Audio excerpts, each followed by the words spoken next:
This is a quick overview of the SNAP environment for those that have knowledge of programming and computer science. You're going to go to snap.berkeley.edu and click on the Run SNAP Now button.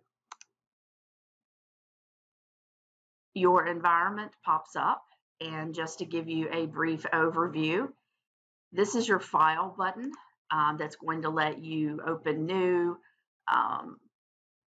save as, import, export. You can import tools, which will give you more blocks. So you have a first level of blocks here, and import tools gives you a few more advanced blocks. You have different libraries that you can pull in with some additional blocks. You have costumes for your sprite, and you have sounds. The cloud button is your login, sign up, and reset password. And then you have a settings button that will allow you to zoom blocks to make them larger, makes it easier for your students to see it, as well as set a stage side. And then there are things like input sliders and turbo mode and visual stepping. All of these are here for you, and you can play with those. Next will be the title. This is a visible stepping button. It's really nice when you are showing students how a program works. It actually highlights each of the blocks. This is kind of a min-max button for your stage. This goes to full screen, and then you've got run, pause, and stop. This is your stage for your sprite. You're going to start out with a turtle arrow sprite. You can give that a costume and change it. You have a sprite corral down at the bottom that's going to have icons for each of your sprites, as well as the stage icon. This is going to be your script window. So you're going to drag all of the blocks into the script window to build your scripts. Any costumes will show up here, and sounds will show up in this tab. All right, let's talk a little bit about the different places you'll find the blocks that you are used to with programming. The names of the palettes are fairly self-explanatory. Motion is going to deal with moving the block around, moving the sprite around. Looks deal with anything that's visual on the stage. So think and say and switching costumes and setting effects and sizes. Sound is just that. It can play sounds. Again, you can import sounds from that file menu and play them. Pen lets the sprite put down a pen. Same way with Turtle Graphics, which you might already be familiar with. Control is where you're going to have all your control structure blocks. So you've got things that start off your script, such as when different keys are pressed, or when the flag is clicked, or when the sprite's clicked. But you also have your looping blocks that are here. You have your conditional blocks. And then you have other blocks that take functions. And then down at the bottom, you have a few blocks that deal with cloning, because you can clone your sprite. So again, if you import tools, there we go. If you import tools, it will add blocks to this.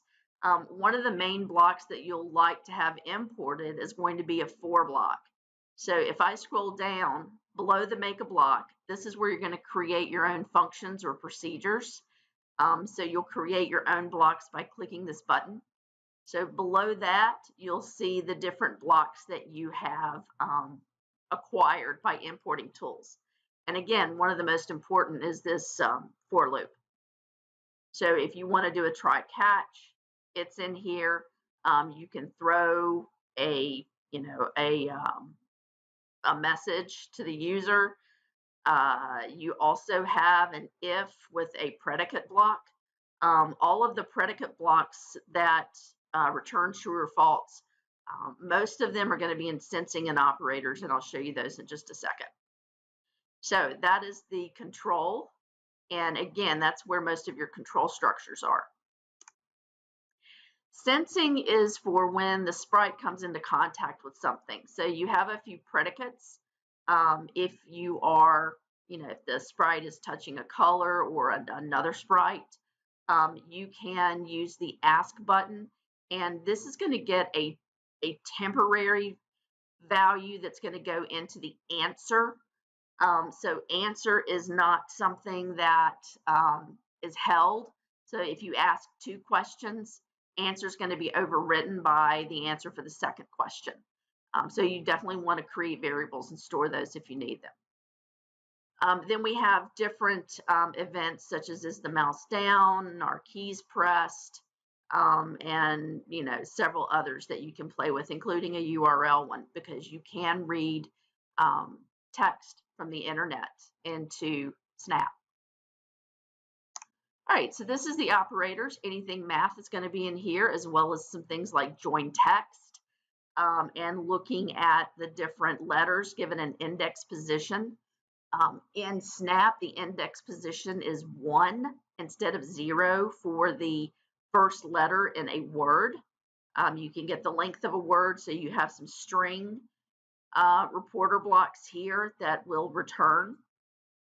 And then you have some Unicode blocks and then a few more predicates.